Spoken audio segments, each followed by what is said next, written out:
Good afternoon. I think we'll start. You guys are finally warmed up after coming out of the cold weather. I'm so looking forward to this meeting because I'm hoping it's not a contentious meeting. So I've been taking a little heat lately, and I kind of like a kumbaya meeting for once in a while. So are we ready for roll call? Not quite. Oh, I went too fast, huh?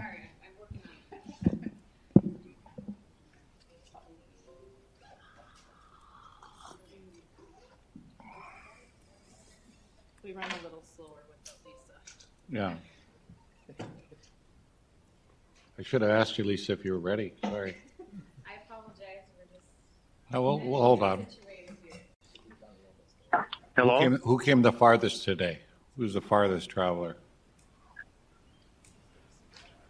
Oh, there you go, Joe in the back. Oh, okay. How can you tell the truck didn't put the right diesel in? He's doing about 20 on interstate, yeah. Okay, we're going to do roll. Okay. Hanson. Here. Schuler. Here. Bonesack. Here. Carlsrud. Here. Erdman. Here. Johnson. Mahoney. Here. Nilsson. Schmaltz. Schmidt. Here. And Veen. Here. All right. Dale. Our associate members. No. Johnson. And Siegert. Nope. Okay. Do you have a motion to do approval of the agenda? So move, Mark Johnson. Is there a second, Keith Nilsson? Okay, you're okay with that? All those in favor say aye. Aye. Aye. Is there a motion to approve the minutes, October 28th, 2021, tab A? Motion to approve. Second. Moved and seconded. All those in favor say aye. Aye. Aye. I see Ken Veens on virtual. Ken, do you have anything that you want to talk to us about? I do not have anything to add at this time, Mayor. When you're busy with that library, you hardly have any time for us. I don't know about that. Technical Advisory Committee. Al Grasser here? Or is he on? I am on remotely. Okay. Mr. Chairman. You're All so right. remote, we don't even have I'm a up. picture of you. Okay. Yeah, well, that's something's a good thing. The Technical Advisory Committee met on January 11th at 1 o'clock. We did a virtual meeting there also. Worked very well. Actions that we did at that meeting is we reviewed and approved the minutes from the September 29th meeting that we had. We also had a real good update on some of the construction work that's going on. Some nice photos and contract status, and I won't go through any of that. I think you're going to get a similar flavor of that today. We did note there's a change order there that did come to our attention on the water intake structure, and that's being handled very well from what we saw on the process. We also had a good update on the operational plan. There's a lot more work to be done on the operational side of it, but we're just making, I think, really good progress on that relative to, again, how the system itself will operate. The action items that we took had to do with 4 task orders, and those are also on your agenda today. Basically, I think on your agenda it's listed A, B, C, D. And so those are the task orders, planning on phase 2, the transmission pipeline east, contract 5B, construction phase services, pipeline extension concept design, and the NDAWS preliminary design. That's probably the only one that I'll kind of bring a little bit of attention to is the NDAWS. That does start to expend dollars into, taking the water out of the McCluskey Canal, which is not fully vetted through all of the federal agencies and stuff yet relative to how much water we can take. And again, I'm sure Kip is going to go through those in a little more detail, so I won't. We approved all 4 of those task orders. The total dollar amount of all of those combined is $5,999,584. So pretty extensive amount of task orders moving forward. The last thing that we really reviewed as the committee was the engineers have been looking at squeezing a little more capacity out of the pipeline operation. And there are some alternatives where we could upsize some pipes in certain locations and lengths and get a little more volume out of the pipeline. And again, I won't go into any of the details. I think that'll be covered later on with the Garrison Diversion staff. But we went through a number of alternatives. From a technical standpoint, they looked like they covered most of the combination of bases. We did have a couple of additional comments for them, the engineers, to take a look at as they're going through the process. But at this point in time, we didn't make any recommendations relative to follow that or not. We're just looking at the technical side, making sure we had kind of a complete list of alternatives, and that part of it looked pretty well. But again, we didn't take any action on that particular piece. And that was basically what we covered in the meeting on January. And if there's any questions, I can stand for those. If not, that completes my report. Any questions? Very good. Thank you very much, Al. Thank so you. We're going to go into A, Operational Planning Phase 2. Kip wants to share this with Steve Burrian, so Steve will take 2 parts of this. He'll take A and C, and Kip will take B and D. He's hoping for then a favorable vote. Absolutely. Mr. Chairman, members of the committee, the first task order that's before you is Task Order 1420, and this is actually a second phase of previous work that you've approved. Just a little bit of background. Back in 2009 and 2010, a draft operational plan was completed for the federal project, and then things went sedentary after we didn't get the record of decision signed. And with all the ensuing work that we've had on the state project, it was recognized that we probably needed to get back to look at the operational plan again. And so in a previous action, you approved a phase 1 of this activity. That activity wrapped up at the end of the year. And so we're here before you to talk about the phase 2 action. In phase 1, there were 4 things that were primarily discussed. One was reviewing the federal project operational plan to make sure we could glean as much information as we could from that effort. We talked about what we learned from the the drought of 2021, and that was substantial, and what we learned from that. And then we talked about governance, both governance as it relates to Garrison and LAWA working with the Corps of Engineers and the North Dakota Department of Water Resources, and also some internal governance recommendations. And then lastly, there was a framework laid out for phase 2. And so what we're here today to talk about with phase 2 is these 3 objectives. One is to draft the operational plan protocols that were established from the framework of phase 1. We also want to engage the project stakeholders and end users in this activity. And then probably most importantly is to develop a draft reservoir operations tool and a water accounting tool, since that's really going to be the big solution for the project, is filling Lake Ashtabula and then storing and accounting for that water and ultimately releasing it down the river system. There is envisioned that there may be a phase 3 as well to address other activities with operations. Looking at the scope for the project, it's going to include biweekly coordination meetings with the operations team, and we're meeting with Al Grasser, chairman of the TAC, next week to talk about a potential subcommittee of the TAC to deal with operations. The deliverable will include an executive summary to try to hit the high altitude parts of operational planning with a narrative and a PowerPoint. Then there'll be 5 technical memoranda that go along with that and 3 progress PowerPoints. And then for the state mod spreadsheet work, we will have some training and tours, and we've engaged Wilson Water Group out of Colorado, so we're not recreating the wheel with some of those activities. If you look at the cost, it's broken down between these 7 areas: task order management and administration, the executive summary, an operational description and assumptions, providing additional documentation to project governance, water supply, reservoir operations, and water accounting, for a total task order cost of $290,584.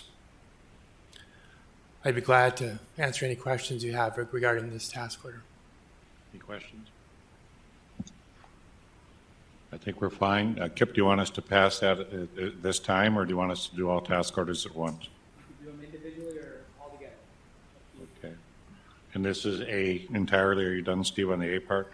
The only thing I'd just like to add is I did tuck my shirt in today, and for the record, you'll notice that Kip didn't, and so he's not following your informal protocols.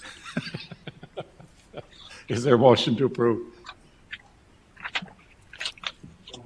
Is there a second? Any discussion? Roll call vote.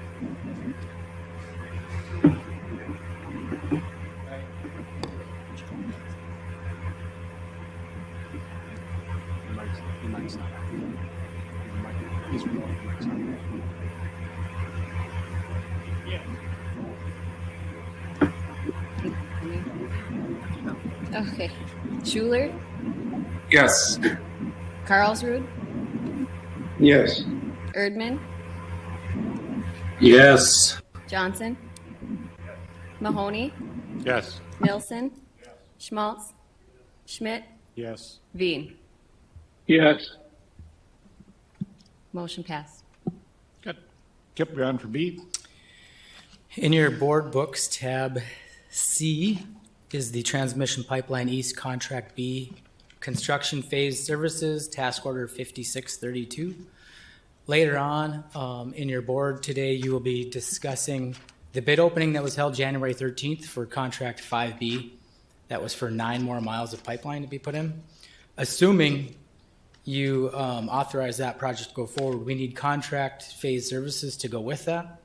And so this is the task order we're bringing forward to you. Contract 5B is in yellow up on the map. It is approximately 9 miles long.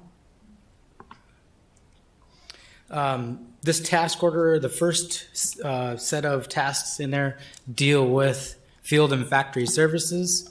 We'll be doing as-built surveying. We'll continue to do the soil classification, the professional soil classifiers we hired them out of Dickinson. They worked really well. The contractor that we had this summer really appreciated having a soil scientist out there to make sure that we can get the correct segregation out there. So we're going to continue with that. If there's a director or two that would like to go to the pipe manufacturer, we did allow for that in here and inspect the pipe. Corrosion protection system and field inspection and testing will be included.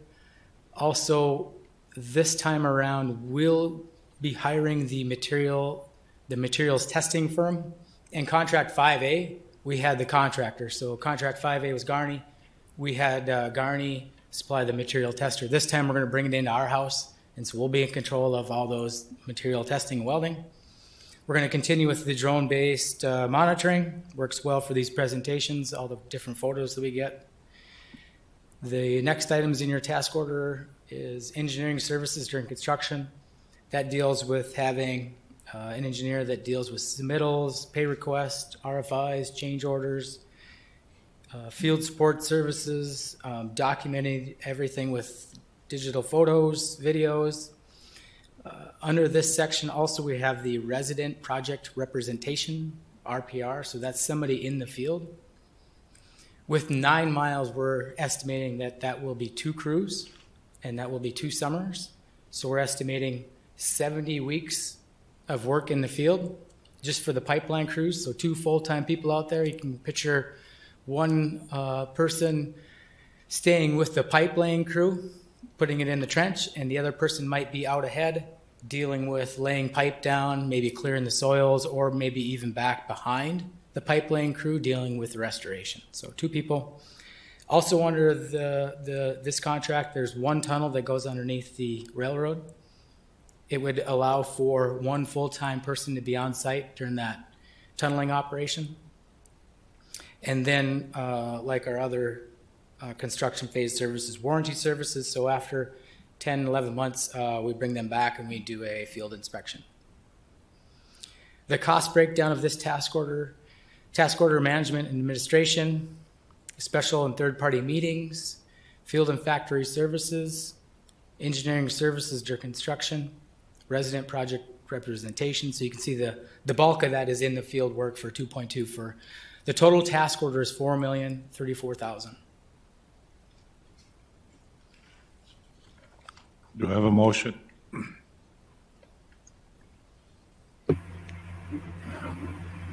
Mayor, this is Ken. I'll make the motion. Okay. Keith, second. Seconded. Any questions? Roll call vote, please.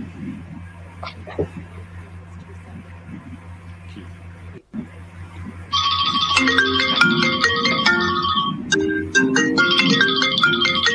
Okay.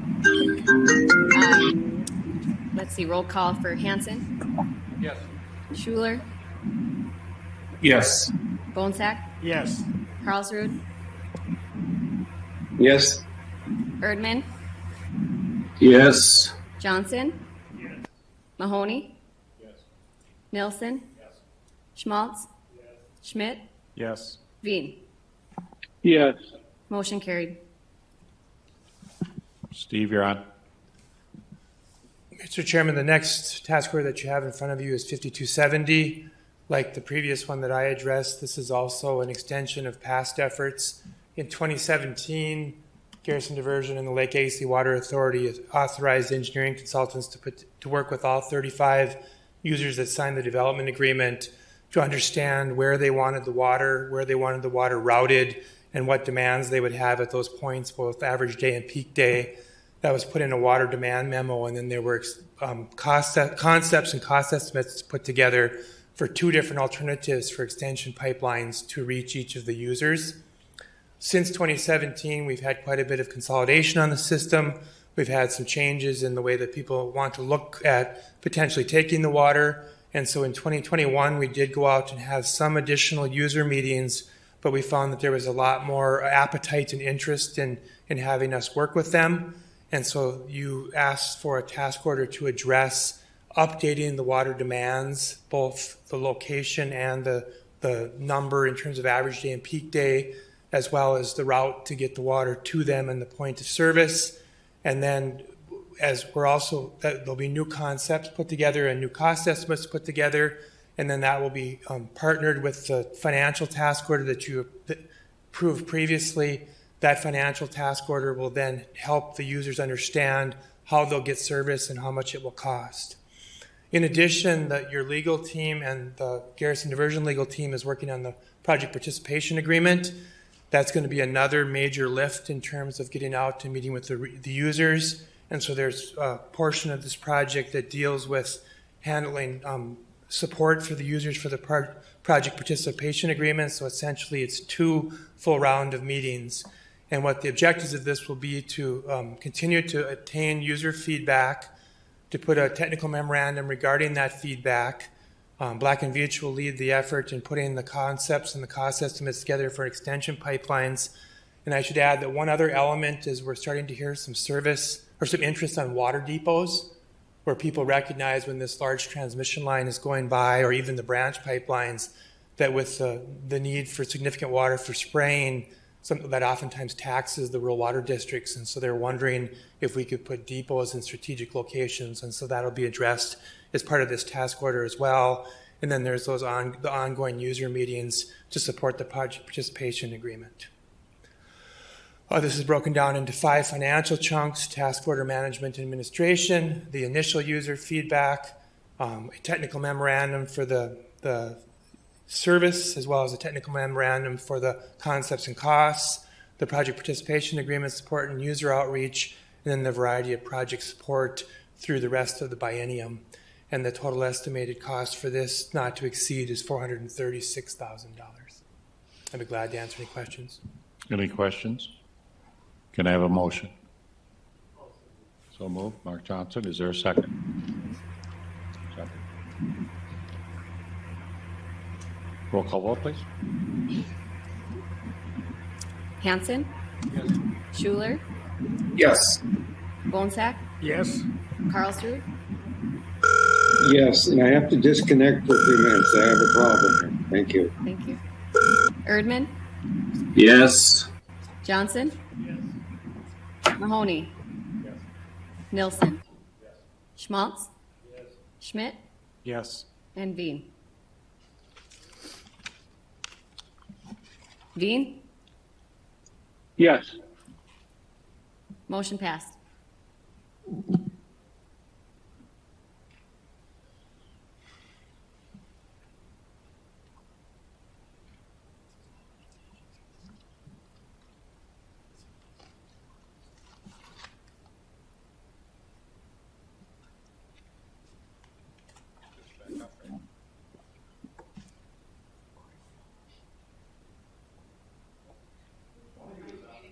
Oh, would you like me to start? I was waiting for you.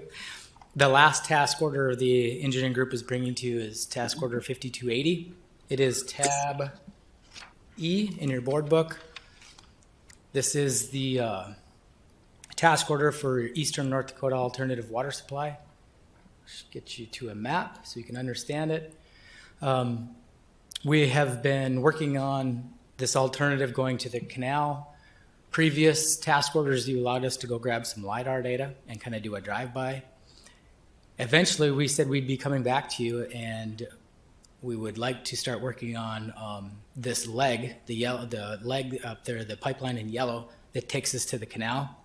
So this task order would be for surveying, getting out there and doing enough work so we can figure out where the right-of-way agreements are. We have to figure out what kind of utility crossings are out there, and we'll have to set section corners and boundary survey corners. We'll do wetland delineations, T&E surveys, and cultural inventory reports. We want to do enough work so we can figure out where the pipeline is going to sit in each quarter. The ultimate goal in the end is to start purchasing right-of-way. So we'll finalize the horizontal alignment, so exactly nail down where that pipeline is gonna be inside that quarter so that we can start acquiring right away.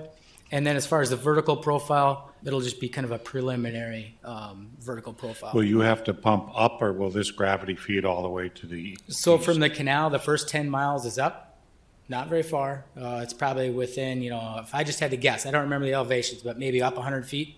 And then from there, it's all downhill to Lake Ashtabula. Also with this task order, we'll be looking at proposed sites for the biowater treatment plant. We will try to start working on any permits that are needed. As we talked about, this would be all the pre-work before we can purchase right away. We'll also have the engineers estimate what the capital cost is of this segment. And then we'll do preliminary design report drawings. So there'll be 30 to 40 set of drawings of the plan and profile of the pipeline route. Looking at the task order, there are 4 items that break out the cost: task order management, special project, and third-party meetings. We'll have several meetings with the Bureau of Reclamations and federal agencies with this one. This would be a federal project with working with the Bureau of Reclamation. Field services is $547,000, and the preliminary design services is $513,000. Total for this task order for the preliminary design is $1.2 million. I started off with this discussion too. This is NDOS, and so in our minds, going down this path, you are kind of giving us the A-OK of approving NDOS. You can still change your mind, but this would be the first big task order that would kind of work towards using the canal. And Tammy, if we get going on this path, do you have any challenges you think we'll have legally to do that? Because everybody says, well, if we do this now, get ready for a lawsuit. What are your thoughts on that? I wouldn't be surprised if we do get a lawsuit on NDOS. I fully would expect it from Canada or from Missouri. Frankly, I think you'll get a lawsuit probably from both. I think that you have great chance of success. I think it's good to start early because it could take a couple of years to get through the litigation. And so if this is the choice that you're going to make, it makes sense to make the choice sooner than later. Thank you. Do you have a motion? Mayor? Yes, go ahead. Mayor, I have a question, a couple questions here, in fact, so thank you. So, Kip, I think you brought up a really important aspect of NDOS, which is somewhat of a shift from only having the intake on the Missouri and the Washburn area for the intake. Is this now, are we going to have two intakes that we're going to be pursuing simultaneously now, if in fact we continue with this?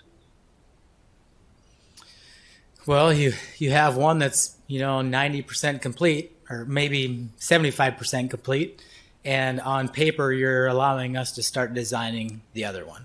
So I think there's several more check-in points where you can change your mind or shift, I guess. But to me, it looks like we're going to start working on both. Right. Is the intent long-term to have both of these operating in parallel? I think that would be a good board decision, and probably not up to the engineers to make. Well, the reason why I ask is obviously you're asking for $1 million now to continue the design, and if that's the policy, we should certainly do that.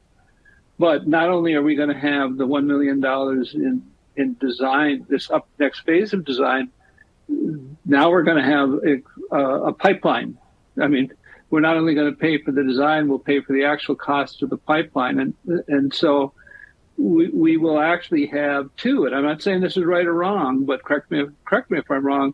We will have an intake coming out of the McCluskey Canal to serve the Red River water supply. Plus we have the Washburn one with a quite a bit longer pipeline also. Is that right?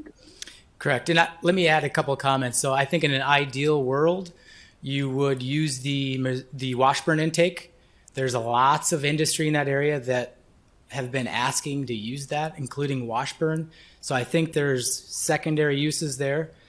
I think ultimately for this project and for all the users, it's the cheapest project to build and to operate is to come from the canal. So in an ideal world, you would build the NDOS with the McCluskey intake. Also, you would utilize the Washburn intake for industry and Washburn in that area. Then maybe a long-term, 25, whatever long-term means to you, 25, 50 years down the road, maybe eventually you would build in redundancy down the road. That would be my vision, but I think that would be good discussion. Well, and I do think that's why I think this is really kind of the point that we should start having that discussion. I'm not advocating one or the other, but all of it has cost, and we're going to have to, as users, pick up that cost, both operational and capital costs. And the other question I was hoping you might be able to answer is the issue with the Snake Creek embankment and the ability to assure we have water in times of a drought because of the issues we're having with the Corps to supply water for the canal for this McCluskey, for the NDOS. There is some uncertainty there too yet, is there not? Correct. Yeah, there's some seepage concerns with the Snake Creek embankment. It's good to know that Senator Kramer, through the WRDA bill, had some language added in there. The Corps now is faced with redoing their Snake Creek assessment. They have to do a dam modification safety study, which also they're forced to bring in economic impacts to the state of North Dakota. So they basically have to look at Snake Creek embankment with a new lens, and they have to pull in economics. So I think in the end, that decision that the Corps has to choose for an alternative is going to be completely different that they did last time. And so I think ultimately we'll bring them to a fix so that concern would go away. Except we don't know that at Correct. This point. There is risk involved with pursuing this project at this time with some uncertainties that are out there. The one thing, the uncertainty of the availability of water, if at this time we have a severe drought, we know that exists. And the second aspect would be just the cost and the duplication of the pipeline and what that scope really means. And I was just hoping that you'd be able to maybe make me feel more comfortable about that decision and that recommendation, I guess, that you're bringing forward. And granted, we've talked about this, I believe, in the Technical Advisory Committee and probably at some other meetings. But as I guess as I looked at this now more thoroughly, I just had those questions in my mind. Any other questions? Again, Yeah, Mr. thanks for the Chairman. good questions, but NWAS would be a different route we go. And we have John Shockley here. He's pretty lucky about getting money from the feds, so maybe we'll wake him work on that a little bit. So we have 300, 400 million to spend on it. But any Mr. other Chairman, discussion? Yes. Dave Carlsrud here. Yes, Dave. When we were talking about McCluskey Canal originally, I was envisioning that we would use either the McCluskey Canal or the Washburn intake. And, as small communities involved in this project, we've been looking for ways to reduce our costs. And now we're looking at redundancy, additional cost, and possibility of expensive litigation. And so I'm not grasping the advantage of moving in this direction. Can you enlighten me a little bit, please? Tammy, could you go over the issue of redundancy that we've talked about before in that issue? So one of the things that NDOS is it saves $200 million, so there's a cost savings in that. Second part of NDOS, if we really pursue it, we may get some federal money. Federal money we're looking at is either 200 to 400 million. That would have a tremendous cost savings for local users. So if it's a time in which the infrastructure bills are out in Senate and the House, the president has a lot of money that he wants to go for water. Water is one of his biggest ideas. So we would not pursue this, Dave, without having hopes for having cost reduction to local users. But I'll have Tammy address the redundancy issue. Well, one of the things that is worth remembering is when we started the Washburn intake, part of the reason that we wanted to get that started is because we wanted to make it clear that we were very serious about the state Red River Valley Water Supply Project. What Manitoba and Missouri kept saying is they're not really intending to do that. This is all about NDOS. That's what their real project is, which should trigger a full EIS from the McCluskey Canal to the discharge, which is essentially what we got hung up on before when this was a federal project, is we could just never get that record of decision. And so we just kept emphasizing, no, we're going to do this either way. We're doing the state project and we're looking at NDOS as a cost-saving option, but it's just an option. And the way we couched that and pursued that, and by spending money on the intake in Washburn, it made it clear that we were very serious about the state project. And you'd been told by the legislature that redundancy is important.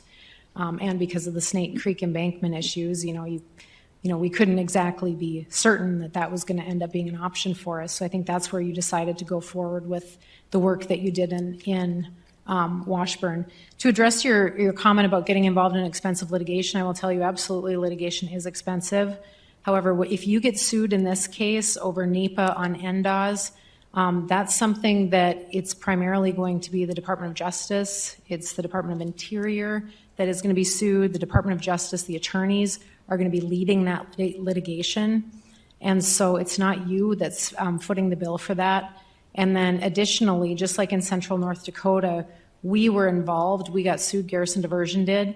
And the way we approached it, one, we turned this into NDRF, the North Dakota Insurance Reserve Fund, and said, hey, we got sued, you have to pay our legal fees.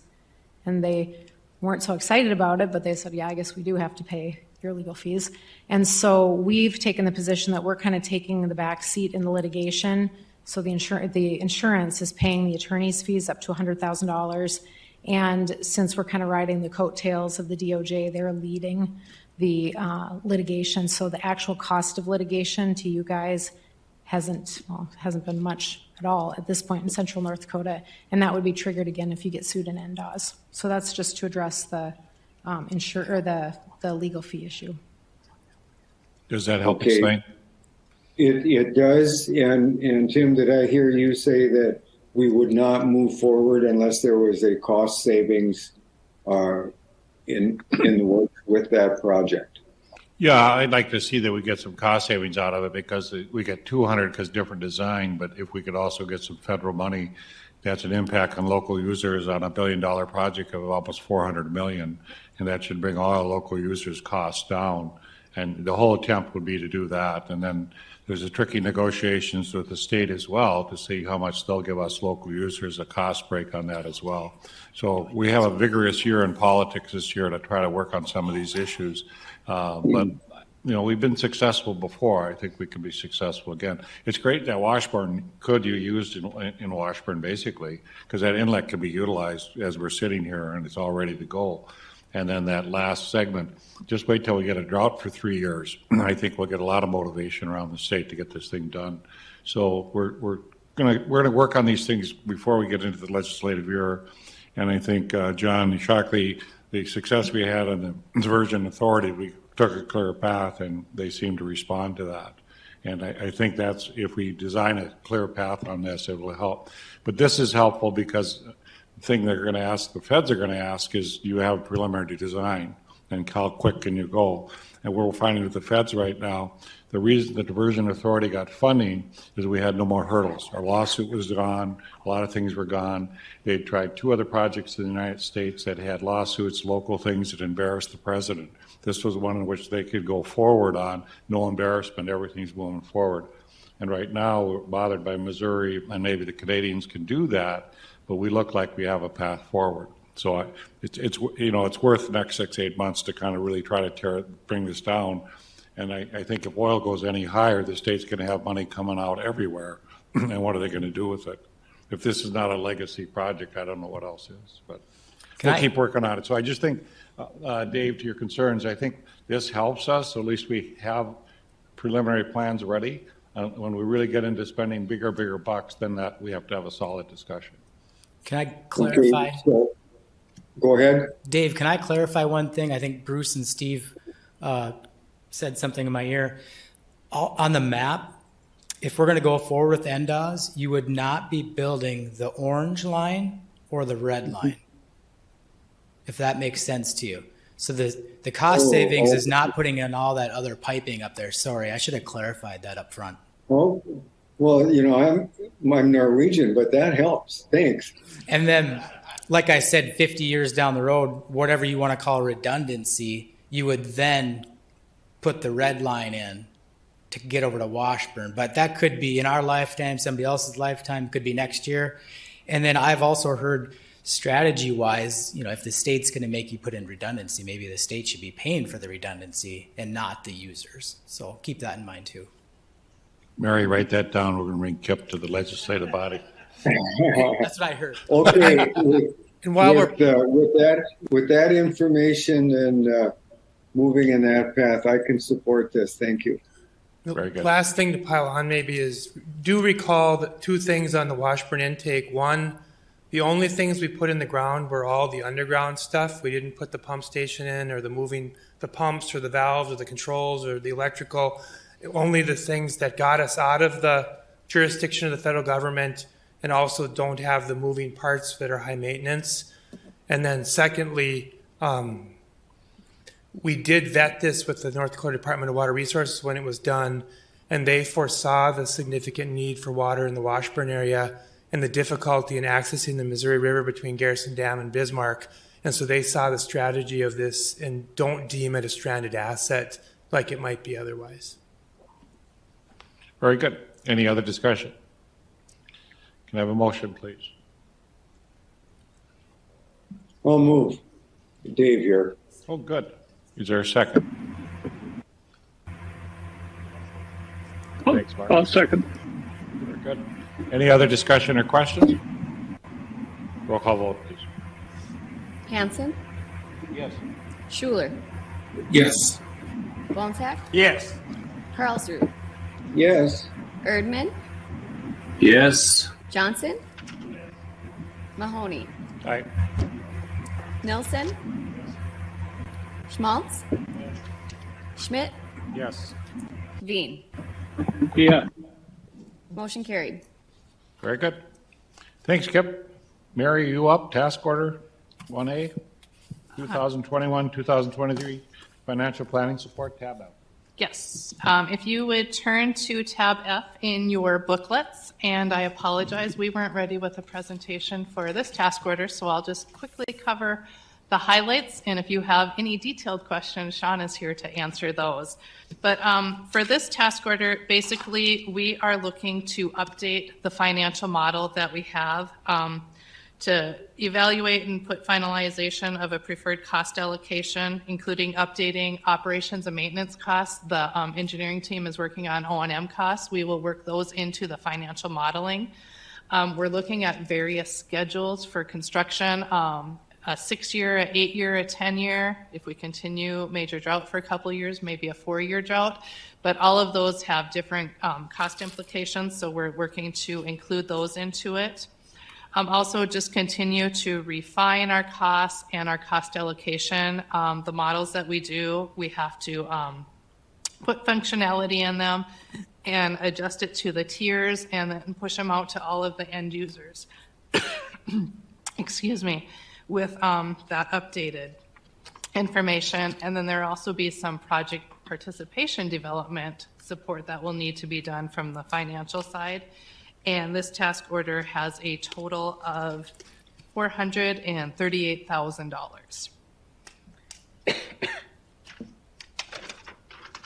So we need to approve that? Yes, a motion, please. Do you have a motion, please? Keith, is there a second? Second? Any Sorry. discussion?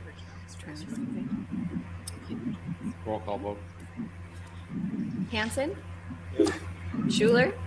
Yes. Bonsack? Yes. Karlsruhe? Yes. Erdman? Yes. Johnson? Mahoney? Aye. Nilsson? Schmaltz? Schmidt? Yes. Veen? Yes. Motion carried. See, Kim's a little short, so if you first or second, just give your last name so she can catch it. Thank you. Red River Water Audit Fire update, work plan update, Kip again. Tab G. So I provide a report in your books, tab G. However, I do have a bunch of construction photos on the, not the next item, but the next item. So I'll just wait to cover the construction items if that's okay, unless somebody had a question about the report. If not, I can go right into the system hydraulic and pipe size topic if you would like. Is that fine? Okay. Yep, that'd be fine. Chairman of the TAC already talked a little bit about this, but others have asked, what does the system, what can you push through the system as far as max goes? We were a little unsure how to answer that question, so that was one of the things that started this whole analysis. Another thing that happened is Jamestown, Carrington, those people in that kind of that center of the pipeline, we've heard that they could shift their nominations. And I'm going to pull up a map here in a little bit. But if they would reduce their nominations under the current plan, we couldn't get that water to Lake Ashtabula. So that's another thing that came up. The 2021 drought came up. That kind of got us thinking about different things. And then also just leadership were asking us, what kind of flexibility do you have in the system?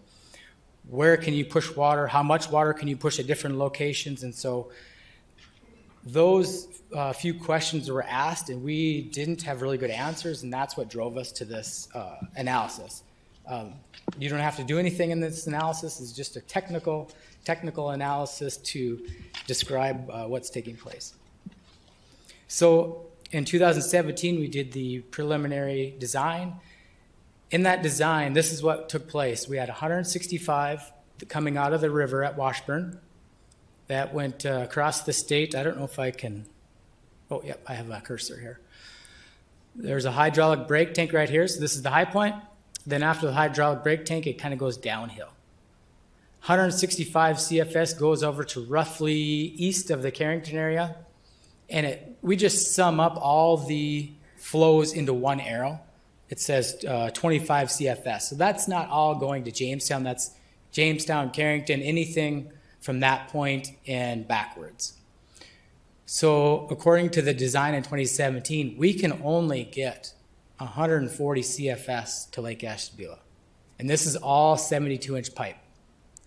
So with those questions that I just talked about earlier, we looked at this and said, okay, if Jamestown would happen to, let's say, go down 5 or 10 CFS, under the current design, we cannot get that to Lake Ashtabula.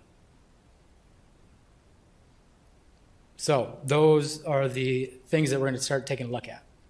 So for this analysis, we are looking at using the McCluskey intake, and then it goes uphill, just like the Mayor Mahoney asked. From this point, it goes gravity downward. The orange line on here, whether it's to the McCluskey part or Washburn, that is on the pressure side, the pumping side. And so 72-inch handles all of these scenarios. So that part of it you can kind of just keep out of your mind. Everything from the brake tank downstream is what we're going to look at. We're going to break this up into a couple segments. So contracts 1 through 3, again, for this analysis, we're not going to take a look at this. We're assuming 72-inch. But we are going to look at contract 4. Think of that as that Wells County area. Contract 5, think of that as Foster County. Contract 6 is kind of Foster and Griggs, and then contract 7 is over by Cooperstown. So we are going to look at 4, 5, 6, and 7. Remember 5A, that is in the ground already. That's in the ground at 72-inch. We just bid 5B. We bid that at 72-inch, and so for this analysis, the numbers that you're going to see up here, we assume 72-inch. So I'm going to kind of cut this pretty short here. We're going to go right to some results, describe a few of the columns. So again, contract 4, so this is that segment in Wells County. You have contract 5, 5A, 5B, so this is all kind of Foster County into 5C, and then we have 6, which was kind of on the border of Foster and Griggs, and then contract 7 was over by Cooperstown and Griggs. The red coloring states that that's 5A, that's 72-inch. That is going to maintain 72-inch for this analysis, this spreadsheet. 5B, we're going to hold that at 72-inch. And here's the base case, the one that we ran in 2017, 165 from the Washburn, 140 going into Lake Ashtabula. This spreadsheet shows that 72-inch across the board will get the job done. So I'm just going to go to 2 results just to make this easy, but there's anything and everything in between that we can play around with. We're going to go to option 5. 165 from the canal. This analysis shows 165 all the way to Lake Ashtabula. So assuming that maybe Carrington, Jamestown, none of those communities picked up water and you wanted to take all of the water to Lake Ashtabula. Contract 4 in Wells County, you can keep at 72. Contract 5D and on in through Foster County, you can keep at 72. It even looks like over there towards the James River, keep at 72. No, but then when we get over here to segment 6, so over in Griggs County, we have to upsize segment 6 to 78 and contract 7 to 84. So that would deliver your 165 all the way to Lake Ashtabula. So that's just one scenario. Look up and down these rows. We did increments of 5. So now to the question of what is your max capacity out of the system. Option 9 is that we can get 185 from the intake at McCluskey. To deliver 185 all the way to the reservoir, we need to upsize to 78-inch in contract 4, 78-inch in contract 5D. We can keep the 72 that's in the ground, and we can keep the 72-inch that we just bid. So those are in place. And then we would have to up the other contracts downstream to 78. So I gave a really short version of trying to answer those questions. I think leadership can use this however they want. The last item that goes with this is costs. So you ask, what are the costs? So we'll just cover those first. We'll show those first examples. Let's see. So base case, 165 from the canal, 140 into Lake Ashtabula, no change. So total, no cost. Going to option 5, if you want to get 165 all the way to the reservoir, where, if you remember, we were upsizing the last two segments. So segment 6, there'd be an upcharge of 15 million. In segment 7, there would be a 17 million for a total of $32 million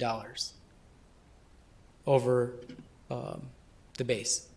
And then going to the ultimate, kind of getting everything we can out of the system, option 9, 185. That would require a $16 million increase for segment 4. You can see we're holding the red and the blue the same, so there's no charge there. Come across. So if you would like to get 185 all the way to the reservoir, we're estimating there's $51 million increased cost over the base case. And there's some other costs here, but I would just like to go to the last item here. We are assuming costs for this analysis at $5.3 million a mile. And we just opened bids on January 13th that confirms that 5.3 is good. So we feel like our cost estimate increase of 51 million for the max version or anything between should be comfortable. So again, with that, throw it on the shelf, do whatever you want with it. I think we should at least discuss this with others. We would hate for some data for 10 years down the road, somebody comes back and says, Garrison diversion, what were you thinking? Why did you only look at one scenario? Why didn't you look at some other scenarios? Well, we did, and so now others have the information. Take any questions on that analysis? Any questions? Just going back Mayor to Ken. 165, if we go to 185, Tammy, will that cause a problem? Because we've always been saying 165. What legal ramifications?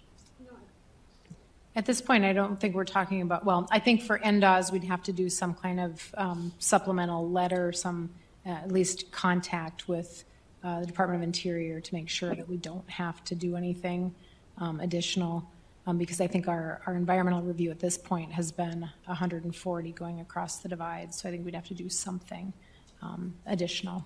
But I don't think it really is going to change anything. Yeah, I think you could put any pipe size you want. It's a matter of what the intake you can take out of the canal.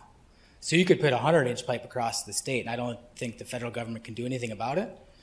But they're only going to put a governor on you at the canal, and they're only going to allow you to take 165 out. If you want to increase that, you'd have to go back and maybe do some supplemental environmental work. But if I want to pull out of McCluskey, I could pull 185 if I did a state project, right? The state project at Washburn, that is sized for 185 right now. That's being built, so we're covered there. And that would probably require a modification of the discharge permit. But again, in terms of the amount. But like even the environmental review for NDOS, what they're looking at is the environmental impacts of the construction. And just talking about, increasing the pipe size isn't really going to increase the effect on the environment. So I don't foresee that it would be any kind of a showstopper. It's just a matter of going through the process, doing the paperwork. Was there somebody else who had a question? Yeah, Mayor, a quick question for Kip. To go to the 185, you said that was 51 million. What's the total project cost estimate right now? Good question. The total the state project out of Washburn is 1.2 billion. However, I think you're asking for the project cost out of the canal, probably, correct? Or which one are you asking about? No, I think either or. I mean, what I'm trying to look at is this 51 million, no small change, but what as a percentage of the project cost, it's not really large, I guess is kind of what I was alluding to. Correct. And we're confirming here in the room that 1.2 billion is for the state Red River project, and then it would be roughly 1.0 for the McCluskey alternative. Oh, maybe I do. One of the tables I skipped. Just for the people online, Kip, can you repeat the question Steve asked? Ken asked the question, what is the total cost of the project? And then we stated the state alternative coming out of Washburn would be $1.2 billion. If you were going to use the McCluskey Canal only feature, that would shorten up the pipeline by about 40 miles, and so that capital cost is about 1.0 billion. And is some of that cost federal money too? Not right now. It would be, I think the NDOS portion, I think, Ken, is what you're asking, is the NDOS portion, is it eligible for federal funding? That answer would be yes, it's eligible. It's just a matter of getting it, I suppose. And I just know there's so many different ways of looking at it, but if we did get the federal money, that would decrease the overall cost to all the users. And then we would still have the 51 million for upsizing to get the additional volume of water through. But all in all, in general, our total costs are somewhat being reduced if we can do exactly what you've laid out. And Ken, you can't see it, but Bernie Dardis is in the room, so there may be ability to get federal money. So I just want you to know that. Excellent. Any other questions? Mayor, I had one quick one. Don Shockley. I noticed on one of the issues relating to this is the allocation down to the Jamestown area. When would you need a decision made on those allocations? Because that's obviously going to affect the pipe size. So looking into your crystal ball, when would you need a decision by?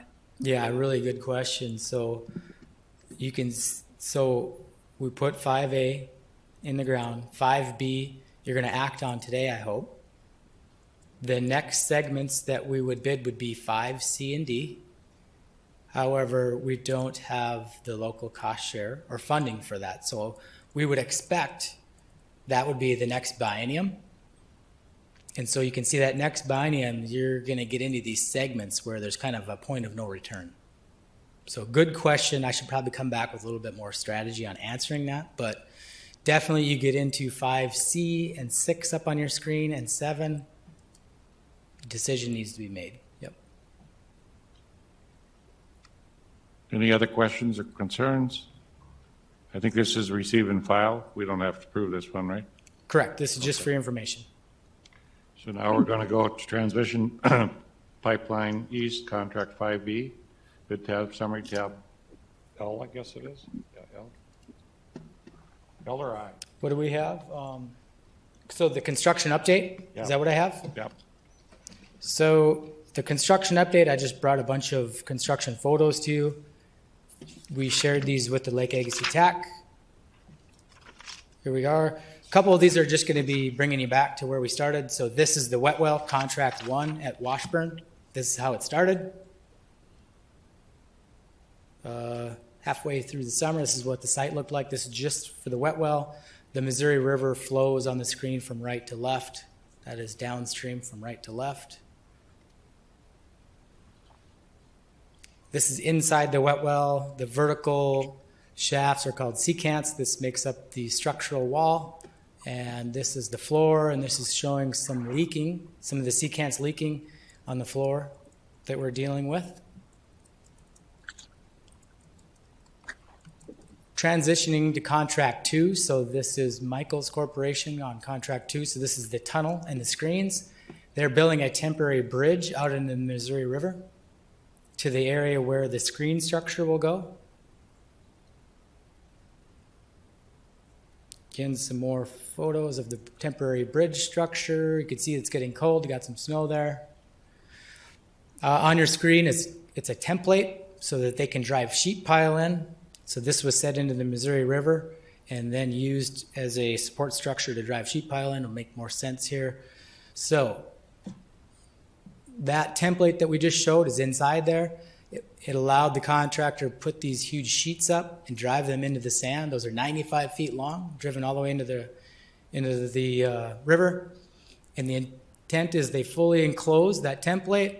They remove that template, and then they start pumping it out and put a seal plug in the bottom of it so they can work in the dry. So it'll be completely dry in there, pour concrete in there, and they'll work on their piping and their elbows in there at a later time. Very impressive. Dwayne brought some legislators out, and Andrea from the North Dakota Water Resources Department. on a little site tour before Michael's quit for their winter. Or sorry, not quit for the winter. They came back after Christmas break, and Dwayne got them out there. Good little opportunity to show them progress. This is the Michael's group setting up on the right side. This is their driving ram, so they'll lower the tunnel machine down into the bottom, and this big ram structure will push towards that wall, and that boring machine will be pushed and cut all the way out to the screen structure about 1,600 feet. So some of these are just some of the setups that's taking place. Another photo for you. Shows the wet well, got some snow going on there. And let's see, brought you a contract update. Original contract amount for Michael's contract 2 was $18.8 million. Completed through December is $3.5 million. We've had one change order for some road gravel and access items for $145,000. There is a pending change order. There will not be an overall addition to the users or garrison diversions, basically taking it from one contract and adding it to another contract. So it's a wash for you guys, but that's pending at $250,000. The substantial completion date is January 7th of 2023. We did meet with Michaels this week. They're working on that cofferdam structure out in the river, and they feel like the weather, the ice, has made their schedule slip a little bit, and so originally they were going to start tunneling February 26th. They're now indicating that they probably can't start tunneling until January 15th. So from April 15th to January 15th, there's a blackout of threatened and endangered species. January 15th doesn't make sense. July. Sorry, July. July. Thank you.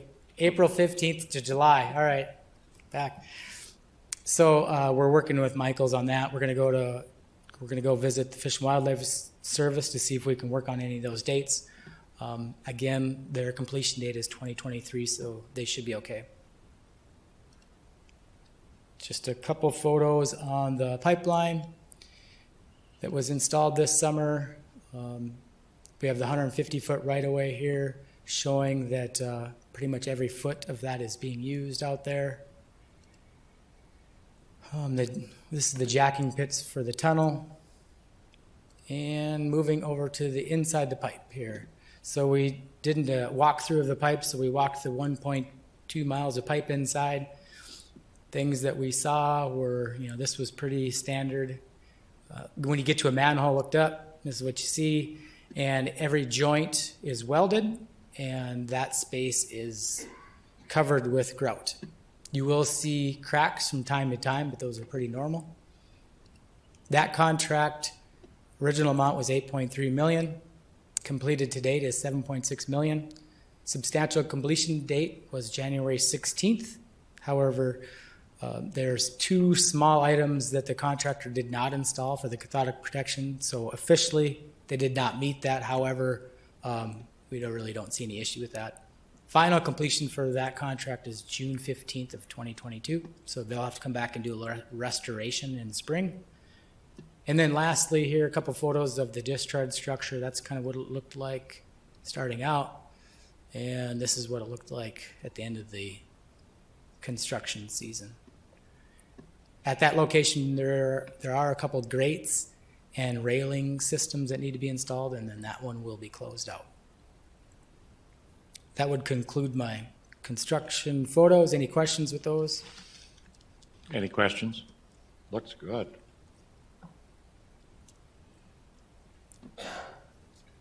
So now do you have to go to the bid tab? Correct. If you want me to cover the contract 5B bid opening, Yes. was held on January 13th at 2 o'clock. We opened bids in the Carrington headquarters. Kim, did you pass that out? I think these are all passed out to here in the room, and I assume you sent it to the people that are online. Yeah, so tab I in your book is the bid summary. Okay. So I'll turn to that first. We opened 4 bids that day. S.J. Lewis, Oscar Renda, Garney Companies, and Thale Construction. I'll read off. So the base bid was for 7 miles of pipe. The alternative 1 was for an additional 1 mile. Alt 2 was for an additional mile. So grand total of base bid and alt 1 and 2 got us to 9 miles. So you can understand the bid sheet there. So I'll read off the grand total there of the base bid alt 1 and 2 for 9 miles. So S.J. Lewis came in at 44.7. Oscar Renda came in at 53.1. Garney Companies came in at 45.9. And Thale Construction came in at 56.6. The engineer's estimate was 62.7 million. Leading up to this bid opening, we heard from a lot of companies, a lot of steel companies, that steel was going through the roof at this time. I don't really know what took place, but at the bid opening, prices were great. We didn't see any inflation. So we basically got the same pipe price that we got back for contract 5A. When we were hearing it could be potentially 15% increase. So that was really good to see. So after that, then that leads us to the engineer's estimate, or engineer's handout. Looks like this. It's from Black & Veatch. I will kind of go through quickly in summary, and then if you want me to dig into the details, I can do that. On the front, Black & Veatch just reiterated the bid tab in summary. They did point out here with an asterisk that, yes, S.J. Lewis did have a bid irregularity. They provided 2 alternative base 2 prices. So that is asterisk for your consideration there later. They'll clarify. If you go to the page 2, with this contract B submittal, there was 2 qualifications that had to be submitted. So the general, they had to submit general contractor qualifications. That general contractor had to have at least 10 years of experience installing large diameter pipe, at least 3 successful completed projects within the last 10 years of at least 10,000 feet, 42-inch diameter and larger, and had to be projects must have included steel pipe handling and installation. Okay, yes, so those were the qualifications. And then on the tunneling side, also there were 3 qualifications: at least 10 years of experience, had to be 2 projects of at least 300 feet or longer, and those tunnels had to be 72-inch or larger, and then also the tunneling contractor had to have experience in glacial till. And then I'll take you over to the table on page 3. So this is Black & Veatch's summary. They go through the general contractor qualifications on the top half and the tunneling on the bottom half. So S.J. Lewis submitted 5 reference projects. You can see that in the second column. And then if you move over to the very last column, there was only 2 projects that were valid, and they needed 3.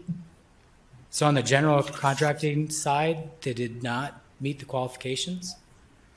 Then moving down to the tunneling qualifications, again, they had their qualifications. They needed 3 projects. Moving all the way over to the right side, they had only 2 projects that were valid. So they did not meet the tunneling qualifications. And if you move on to page 4, we did have Black & Veatch look at the second lowest responsible bidder, and that was Garney. Garney was the company that was out there this summer, and so, but we wanted Black & Veatch to look at their references and their qualifications, and they did check out. Moving on to page 6, I think I already mentioned this, but when we opened bids, S.J. Lewis did have 2 alternative bids, which is considered a bid irregularity. And because of the low bid not meeting the qualifications, Black & Veatch is recommending that you go with Garney as the lowest responsible bidder. Tammy, Paul, I know Paul is on. Do you guys want to mention anything about what's included?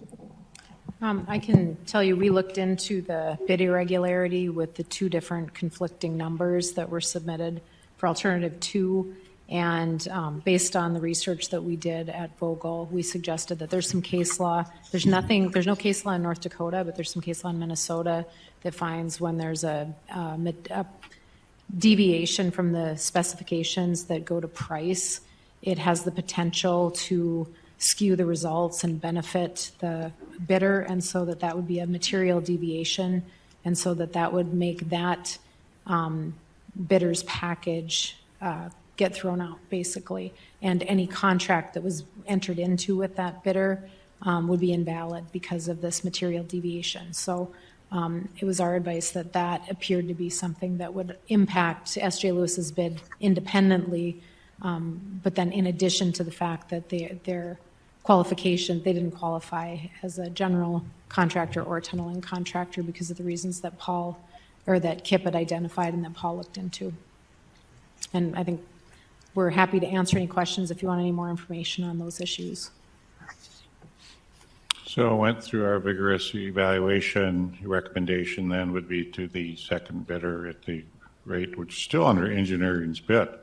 Bernie and I'd be really happy to get those kind of construction bids where you guys are under the engineer's bid, so we're very pleased to see that. So may I have a motion to accept that bid? It's Garney Company, right? Yeah, Garney Companies for $45,961,700. So that would be approving alternative 1, 2 for the 9 miles. Do you have a motion? Mark Johnson, is there a second? Keith Nielsen. Any further discussion? Mayor, I have a question for Kip. Who's the current contractor that's installing pipe right now? It is SJ, isn't it? Contract 5A is Garney Companies. Oh, it is? Yep. That's who is currently there working? Correct. Yep. Okay, thank you. And then just so you know, too, the Garrison Diversion Board passed a motion last week. To do this. Same thing. Yep. Thank you. Roll call vote, please. Okay, the notice of award, Hanson? Yes. Schuler? Yes. Bonsack? Yes. Carlsrud? Yes. Erdman? Yes. Johnson? Mahoney? Aye. Nilsson? Schmaltz? Schmidt? Yes. And Veen. Yes. Motion carried. Kip, does that cover a notice of award and notice to proceed? Do we need separate motions for that? Yeah, Kim, did you hand out the other 2 documents? Yes, it's all in the same bundle. The notice of award is right behind And we just left the notice of award blank and the notice to proceed blank, but we would like motions to allow the Garrison Diversion's general manager to award this to Garney's, and then once the proper paperwork is back, we would issue the notice to proceed. So we could do that in one motion to do the notice of award and notice to proceed. May I have a motion, please? Second, Schmidt. Second, Travis. Roll call vote, please. Okay, Hanson? Yes. Schuler? Yes. Bonsack? Yes. Carlsrud? Yes. Erdman? Yes. Johnson? Mahoney? Aye. Nilsson? Schmaltz? Schmidt? Yes. And Veen. Yes. Motion carried. That's pretty exciting. Okay, Mary, you're on. Program schedule. Sure. I would have you turn to tab J, and I'm not going to really cover it in detail because Kip kind of already covered it in its construction update. But what we pretty much call the 3 early out projects, which is the wet well, the 5A contract, and the discharge. Those are all pretty much substantially complete, as Kip had already stated. The Missouri River intake screen and structure, Kip had talked about when they're going to start tunneling and that they should have that done by February of 2023. And you just approved awarding the pipeline contract 5B, and they should start this summer on that, or this spring on that. So we don't need a motion or anything. That's in there for your information. Good. You also have tab K, the planning level budget. This is the planning level budget, and I won't hit this in great detail. You've seen the numbers, you've approved everything here, but I'll just kind of hit the very bottom with everything that we have ongoing, and I included pipeline contract 5B in here that you're just awarding. Basically, everything, we're at 37% of what we've been allocated and approved. Total of $136 million our estimate. We have expended almost $50 million and have $86 million outstanding. And if all of the task orders that you did not approve in there, I don't think they're in there yet, I will go ahead and add those and get those dollar amounts in there, what you all approved today too. So next time you meet, we'll have everything in there that's been approved. So tab L. And tab L, let me just keep on going on. This is the $89.7 million budget that you have approved for the 21-23 biennium. We are updating this. We just got an update this morning that we did not hand out, but because the construction bid was under, we're updating that to bring that down. And NDOS was not included in this. So again, at the next one, you will get an updated one. But the good news is we're staying within budget and you still have an amount in that unreserved column. Again, no action needed on that. Water Infrastructure Revolving Loan Fund, tab M. That is, again, for your information, we don't quite have the loan finished yet. This is for that $89.7 million work plan that you have all approved. This is the loan from Bank of North Dakota at 40 years, 2%, and it's $18.25 million for the local share. If you'll remember, Garrison Diversion, we're going to use cash reserves for about $4 million of it, and it's the part that Fargo and Grand Forks are carrying. At 18.25, we have a bond attorney, Mia Thibodeau, on board, and her and Scott Wagner, who's the Bank of North Dakota bond attorney, are working together, and hopefully we get those closing documents really soon. Okay, now we go to G, the Red River Valley Water Supply 2022 Work Plan, KIP again. Tab N. Tab N is the 2022 work plan. Complete the construction contracts for the discharge structure, contract 5A and 5B. Complete Missouri River intake contract 2 and construction phase services, which you just approved today. Continue with final design on pipeline contracts 5C, D, and 6. That's about 40 miles of pipe that would be shelf ready. Complete the preliminary design on 32 miles of the NDOS project. We covered that today. Land Services continues carrying the right-of-way and acquisition properties from the break tank to the discharge structure. Complete phase 1 and 2 of the operating plan. Complete the pipeline extension conceptual design. Draft and complete the project participation agreement. Tammy will probably be talking about that. Continue to use previously developed program management tools and support financial and budget tracking to mitigate the project risks and to monitor schedule performance. Present updated financial models to stakeholders and policymakers. Mary talked about that. Close on the Bank of North Dakota loan for a portion of the local share. Continue with the user outreach meetings, preparing for final signups, and continue with communications. Any additions, deletions for 2022 on that? Okay. Do we need an action on that, Mary? I move to approve it. Okay. Do I have a motion to approve?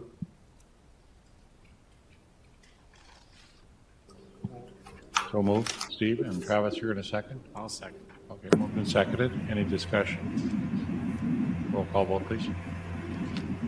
Hanson? Yes. Schuler? Yes. Wonsack? Yes. Karlsruhe? Karlsruhe? Yes. Erdman? Yes. Johnson? Mahoney? Yes. Nilsson? Schmaltz? Schmidt? Yes. And Veen. Yes. Very Motion good. carried. Tammy, you're up. Central Water Supply Missouri lawsuit. Okay, just to remind you, we got a positive order from the court in August on the Central North Dakota case. Missouri appealed that in October. Their brief was due December 6th, and our brief was due 30 days after that. Well, they asked for an extension from December 6th to January 6th, and another extension to January 14th, and another extension to January 28th. So we just kind of keep waiting, and the DOJ's attorneys keep granting extensions, saying, yeah, that's fine with us.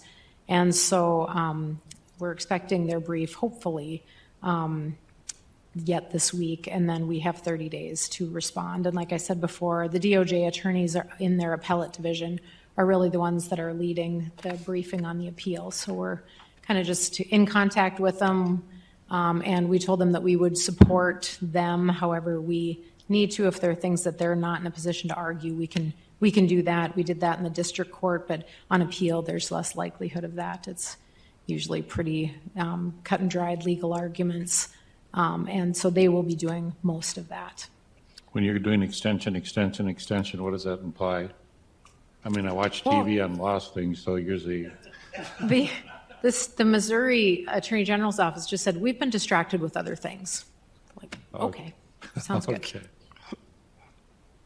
We're all amateur lawyers, right? You're just watching the movies.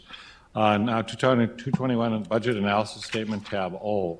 Going to go over our bills paid, I think, Mary, or?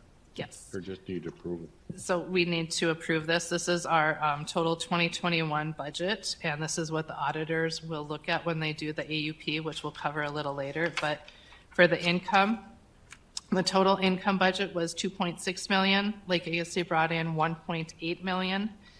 Total expenses was $2.6 million. The budget was $2.6 million. Total expenses were $1.9 million.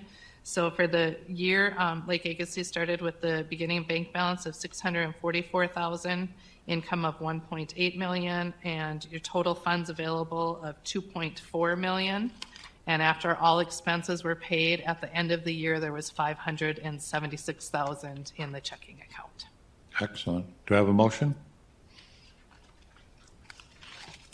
So moved. Is there a second? Keith does a second. Roll call, please. Hanson? Yes. Schuler? Yes. Bonsack? Yes. Karlsruhe? Yes. Erdman? Yes. Johnson? Mahoney? Aye. Nelson? Schmaltz? Schmidt? Yes. And Bean. Yes. Motion carried. Thank you. Mary, you got the proposed budget, tab Q. Yes, so tab Q is the 2022 proposed budget. With what we know right now with our current work plan, we expect dues income of $1.5 million, total expenses of $1.6 million, starting the year on 2022 with $576,000. And at the end of the year, and we anticipate that Lake Agassiz will have $480,000 in the bank. Do I have a motion to approve? Jim, is there a second? Mark seconded. Johnson. Any discussion? Roll call vote, please. Hanson? Yes. Schuler? Yes. Bonsack? Yes. Karlsruhe? Yes. Erdman? Yes. Johnson? Mahoney? Aye. Nilsson? Schmaltz? Schmidt? Yes. Bean. Yes. Motion carried. So I think the rest membership dues and such are to be just for knowledge, doing the motion on it. Right. These are dues for 2022 that we are proposing to include.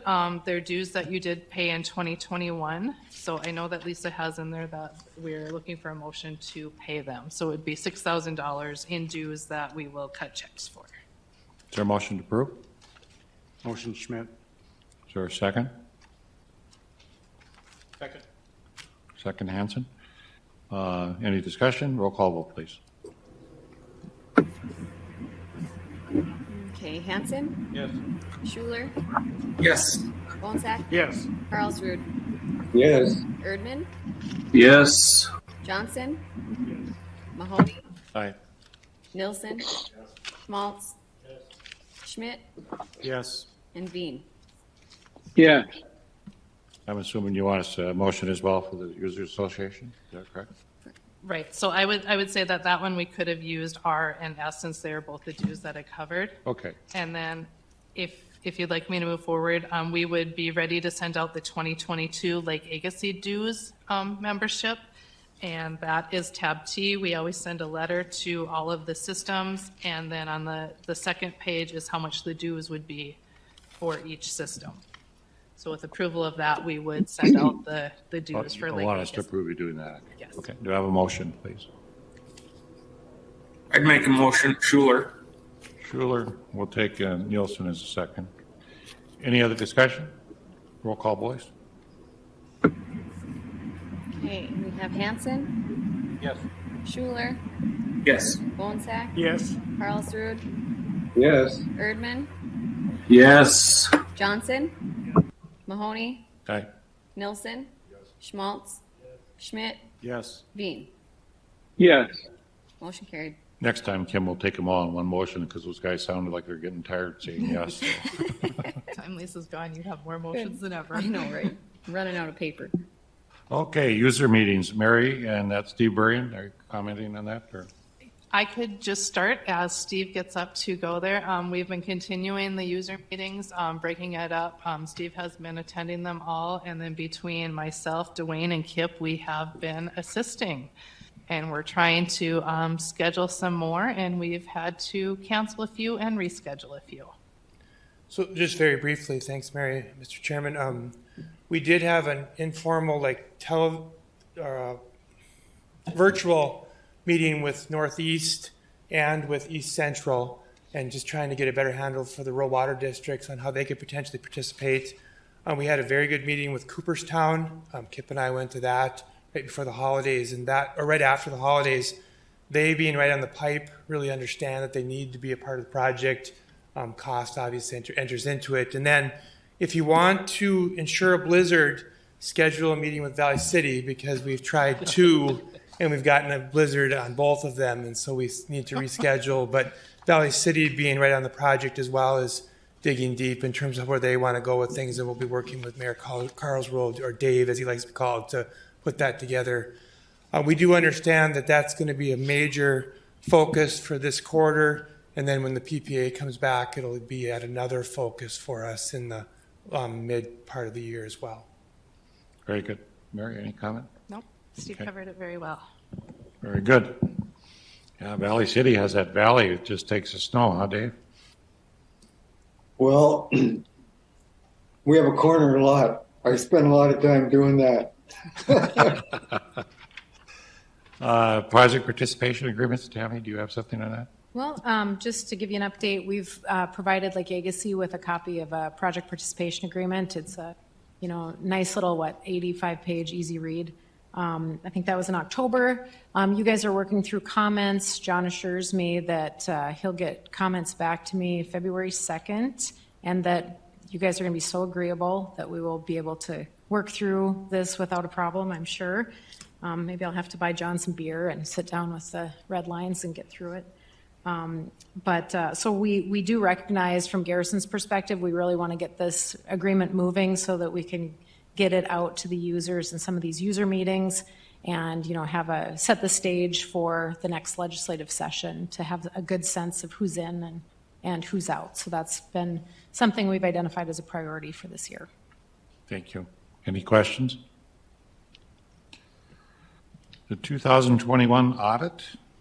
Are you talking about that? Yes. Okay, so I promise this is the last motion that I know of. This is a separate handout, and I do think Lisa emailed this out to all the board members who are online, that instead of actually doing a full-blown audit with Eid Bailey, the last time it covered years 18, 19, and 20, and we did what's called an agreed-upon procedure. So we're proposing to do that again for the year 2020 and 2021. Like I said, this is what we did the last time already. And your Financial Advisory Committee co-chairs, Kent Costin of Fargo and Maureen Storstead of Grand Forks, have approved and recommending going ahead with the agreed-upon procedures for this. We've listed the items that Eid Bailey would go through. I guess on a cost savings part, this is $6,600 for them to do agreed upon procedures for 2 years. I'll state for Garrison diversion for 1 year, what we do for our full-blown audit is probably $27,000, so it is quite a cost savings.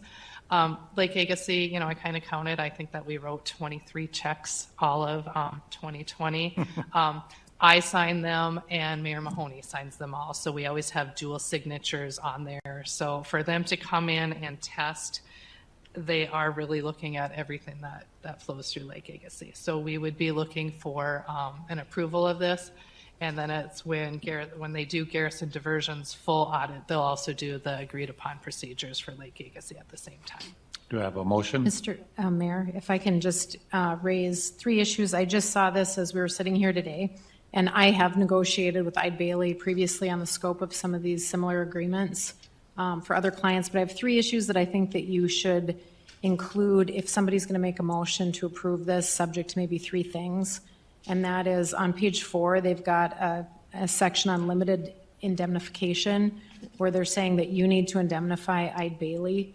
And you as a political subdivision in North Dakota don't have the authority to indemnify anybody. So typically I ask them to take that paragraph out. I haven't had any problem with them agreeing to do that. Similarly, the next paragraph, limitation of liability, what they've identified is that their liability for anything that they do wrong or cause a problem with is limited to 2 times the fee, which in this case is about $13,000. And they're saying you can't have punitive damages, any special damages. And I've asked them to change that in other cases. In one case, I got them to change it to 20 times the fee. So that might be something that we could ask them for, just because if their liability is limited to $13,000, that's not much. And then on the last page, they've got the governing law and venue being in Minneapolis and subject to Minnesota law. I typically have them change that to North Dakota law. So I would suggest that if you have a motion, it would be smart to say subject to 3 changes being made on those 3 items. So I'll assume anybody who makes the motion will let her put all that legal stuff in there so we don't get in trouble. So do I have a motion with Tammy's addition? I'll make the motion to include Tammy's suggested changes. Yeah, we are in North Dakota. That's kind of a... Is there a second? Second, Carl's Rude. You got your choice there. Can we take either one? Roll call, please. Hanson, Yes. Schuler, Yes.